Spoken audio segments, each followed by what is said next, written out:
You're 4 years old, and the first thing you learn is that childhood can be set on fire. Your mother is there, but she's trapped, pinned to the ceiling by something you can't see.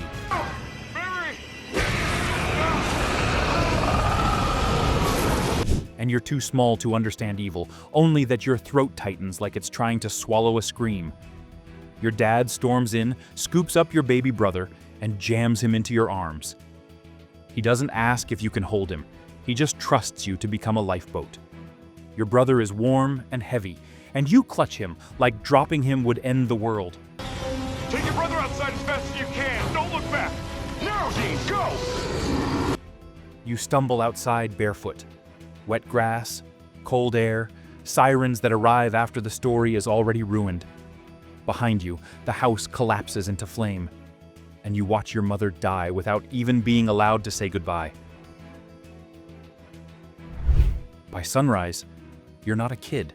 You're a function. You don't get therapy. You get a mission. Your dad's grief hardens into obsession, and his obsession becomes your family business. You grow up in motels that smell like bleach, cigarettes, and fryer oil. You learn that clean sheets don't mean safety. You learn to sleep with one ear open because the hallway always has footsteps. By 6, you can pack in under a minute. By 7, you can lie to a teacher with a straight face. By 8, you know the difference between a regular wound and the kind that needs salt. By 9, you can load a shotgun without looking down. And somewhere in there, you become your brother's parent in the ways that matter. You make him food. You make him do homework. You make him laugh. You tell him it'll be okay, even though you're running on pure guesswork and stubbornness. Your dad calls it training. You call it surviving him. He teaches you rules instead of bedtime stories. Don't trust strangers. Don't trust mirrors. Don't let anything cross a salt line. Don't let anyone see how scared you are. And the unspoken rule, the one that sits between you like a third sibling, is this: your brother comes first, so you become the shield. You grow into the kind of guy who can walk into a room and make the fear back up a step. You learn to smile like nothing can touch you. You learn sarcasm because it lets you speak without bleeding. You learn crude jokes because the alternative is crying, and crying feels like losing. You also learn the secret cost of being the protector. The protector doesn't get to be tired. The protector doesn't get to be soft. The protector doesn't get to want things. And you do want things, in small, embarrassing ways. A home that doesn't have an exit plan. A morning that isn't a crime scene. A future where your biggest problem is a leaky sink. But you swallow those wants like contraband, because you were raised to believe desire is a luxury. Then your brother tries to leave. He wants college. Friends who don't know what a demon trap is. A life where the scariest thing in the dark is just the dark. You act like you're fine with it because you're supposed to want better for him, but your chest goes cold anyway. If he leaves, what are you? Your whole identity is built around keeping him alive. Without that job, you're just a person with too many scars and no idea how to exist. So, when your dad disappears, you pull your brother back onto the road. Dad's on a hunting trip, and he hasn't been home in a few days. Because crisis is the only language you're fluent in. You tell yourself it's temporary. You tell yourself it's family. You tell yourself a lot of things. You hunt. You bleed. You win just enough to keep going. You kill things in basements, barns, cheap apartments, and empty houses that still smell like someone's dinner. You learn that monsters love ordinary places. You learn that evil prefers suburbia. You learn to do police interviews while wearing a stolen badge and an expression that says, "Of course I belong here." And the worst part is, you're good at it. Your brother is the heart. You are the knife. Then you finally get close to the yellow-eyed thing that started all of this. You don't get closure. You get a trade. Your dad saves you by handing over his own life. And you're left standing there alive with a fresh kind of guilt stamped into your ribcage.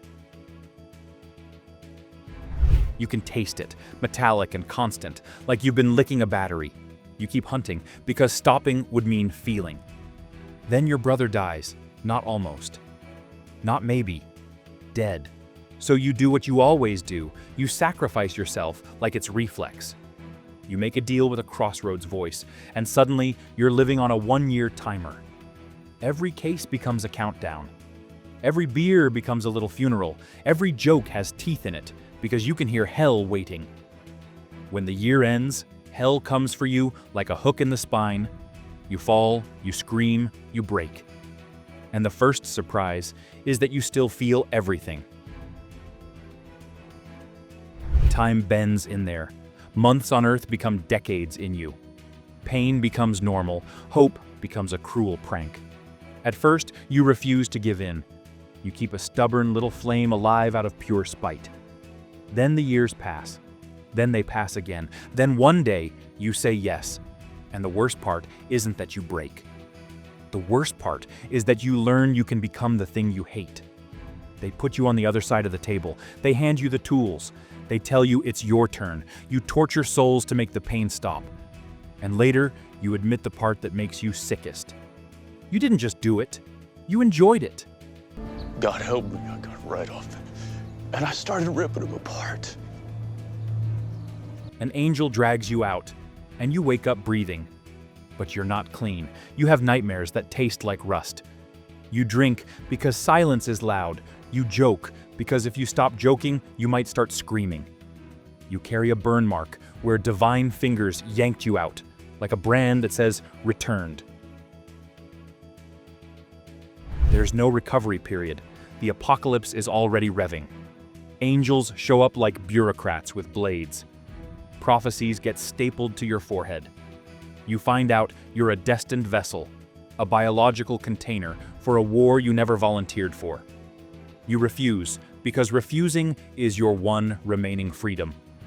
And because the universe can't resist cruelty, it kills you again. Not once, many times, you die in a loop. Shot, crushed, choked, electrocuted, run over, poisoned. Killed by accidents so stupid they'd be funny if you weren't the one living them. You learn what it feels like to wake up and realize the day is going to murder you in a new creative way. Eventually, you claw your way out, but you don't get your sanity back as a bonus prize. Your brother jumps into a cage meant for the devil, and suddenly you're standing in quiet, so deep it feels like pressure.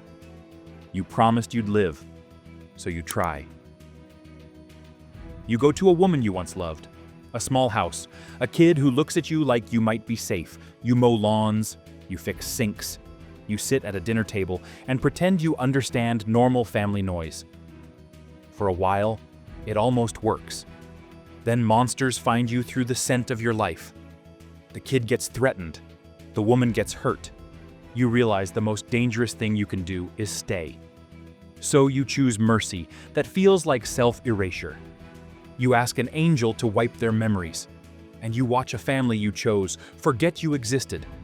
You walk away with that emptiness rattling in your chest like loose change. You keep a little brass charm your brother gave you years ago, the one that's supposed to burn when divinity is close. Mostly, it just sits there, heavy and dumb, proof that once love was simple. You keep the car, the one constant home you've ever had. You treat it like a family member because it is. You fix it. You bleed on its seats. You drive because flying terrifies you and because the road is the only place you feel honest. You eat like a man trying to fill grief with grease. Burgers. Pie. Anything that can make your brain quiet for 5 minutes. You keep hunting, and the losses stack up. A mentor who felt like a second father dies, and your anger becomes a second heartbeat. Friends die, allies die, innocents get pulled into your orbit and pay for it. You start believing you're poisoned. You start believing proximity to you is a death sentence. Then you get swallowed by a world with no sky. Purgatory is mud, teeth, and constant motion, a year of living like a knife. You stop making jokes because jokes require breath, and breath is for people who aren't always listening for claws. When you crawl back, you are colder. And then you find out your brother didn't look for you. He had reasons. He always has reasons. But the hurt lands anyway, sharp and quiet. Because you built your whole life around never leaving, and you expected the promise to be mutual. Then your mother returns, and you think maybe the universe is finally paying something back. But resurrection doesn't restore time. She's not the person you remembered. You're not the little boy she lost. The reunion is jagged, full of missed beats. She drifts, searching for herself. And you translate it as abandonment because your nervous system was raised on leaving. Then you take on a mark. It's power, but it's also hunger. It sits on your skin like a signature and whispers that violence is a solution to everything. It turns anger into appetite. It turns your instincts into a loaded gun. You become quicker to hit, quicker to kill, quicker to enjoy it. And that last part is what terrifies you the most. At some point, you die again, stabbed through the heart by a blade that shouldn't exist, and the mark drags you back wrong. You wake up with black eyes and no guilt. You drink, you fight. You laugh like the consequences are for other people.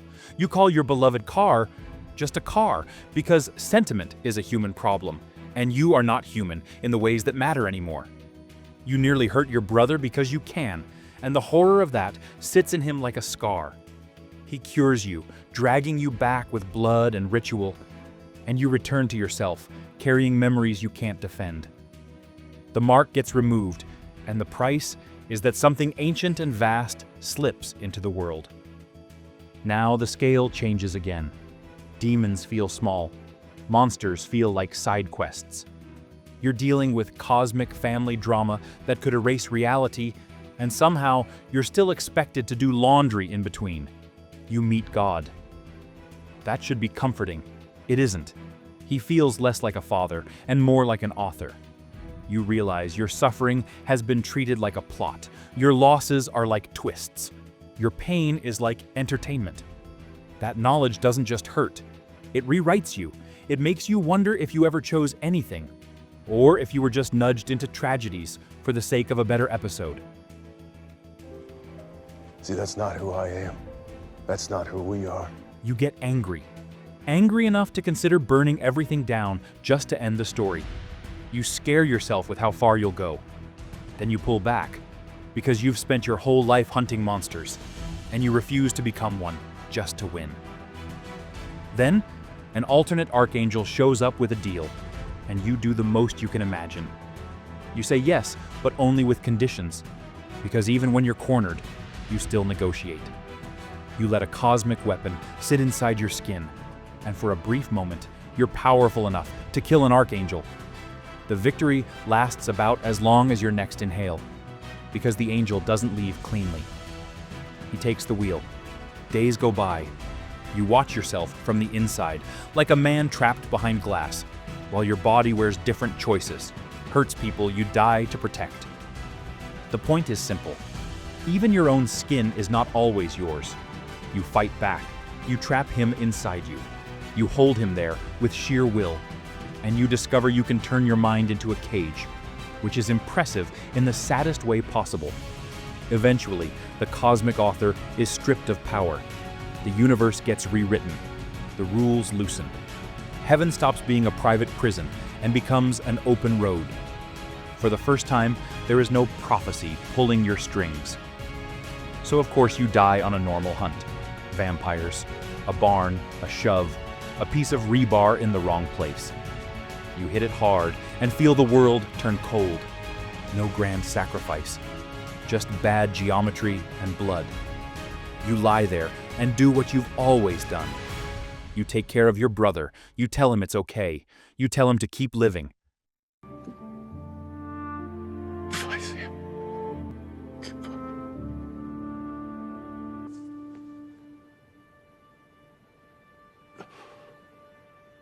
You make him promise not to drag you back, because you know what resurrection costs, and you're tired of paying interest. When you wake up again, it's quiet in a way you've never known. A friend you lost long ago is there, smiling like you finally made it to shore. The road is there, the car is there. The strangest part is that nothing is chasing you. You drive, not to run, not to hunt, just to feel motion without dread. And that is why it sucks to be you. Because your childhood was a fire drill that never ended. Because love became duty, and duty became a cage. Because every time you won, the universe invoiced you for it. Because you survived hell and came back carrying hell inside your ribs. Because you tried normal and had to erase yourself to protect it. Because you became the monster you hunted and still had to live with your own face afterward. Because even your body wasn't always yours. And because when freedom finally showed up, it still ended with you bleeding on a barn floor. So tell me, what's the cruelest part? The monsters, the angels, or the fact that you never got to be a person until you were dead? You saved it so many times, you forgot what saving yourself even looks like. And that's the darkest joke of all, until you finally got peace late. Hey, Sammy. Dean?